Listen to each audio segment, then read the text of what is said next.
ঝাড়গ্রামে বেআইনি sponge iron কারখানার বিরুদ্ধে ক্ষোভে ফুঁসছেন বাসিন্দারা। মুখ্যমন্ত্রীর বার্তার পর এবারে মন্ত্রীর কাছে লিখিত অভিযোগ দায়ের। সম্প্রতি নাম না করে বেআইনি কারখানাকে হুঁশিয়ারি দেন মুখ্যমন্ত্রী। কারখানার বিরুদ্ধে জমি লুট এবং রায়ত জমি ও পুকুর দখলের অভিযোগ। বন দপ্তরের জঙ্গল কেটে বেআইনিভাবে কারখানা সম্প্রসারণের অভিযোগ। কারখানার বিষাক্ত ডাস্ট এবং রাসায়নিকযুক্ত বর্জ্য জল চাষের জমিতে ফেলার অভিযোগ।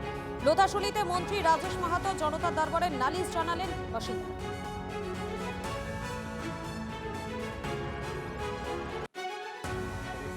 যে লাল জল এলাকায় বেরোচ্ছে, তার ফলে বিঘার পর বিঘা, বাঁধের পর বাঁধ চাষ বন্ধ হয়ে যাচ্ছে।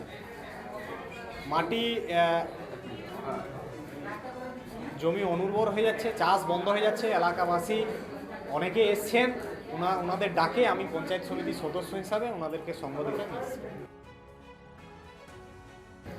এখানে সমস্ত রকমের মিসলেনিয়াস বিবিধ রকমের অভিযোগ, বিবিধ রকমের বঞ্চনা, বিবিধ রকমের দুর্নীতি, বিবিধ রকমের না পাওয়া, বিবিধ রকমের অনুন্নয়ন সবই কিন্তু এসে আছড়ে পড়েছে বিধায়ক কার্যালয়ে। বিগত 15 বছর সরকারটা যে কিছু করেনি, জনগণের সঙ্গে চিটিং করেছে, প্রতারণা করেছে, মানুষকে ঠকিয়েছে, এটা এখানে বসে বসে আমি উপলব্ধি করছি। খুব কষ্ট হচ্ছে মানুষের জন্য, যে বসে বসে আমাকে অসহায়ের মতো শুনতে হচ্ছে। আমরা নবগঠিত সরকার, আমরা নতুন এসছি, আমাদের একটু সময় লাগবে। জনগণের কাছে এটুকুই আমরা চাইবো, সময় চেয়ে নেবো এই মুহূর্তে, আর কিছু নয়। তা প্রত্যেকের আগামী দিনে অভাব অভিযোগ থাকবে না, আমি একদম দৃঢ়বদ্ধ পরিকর, আমি করবই করব।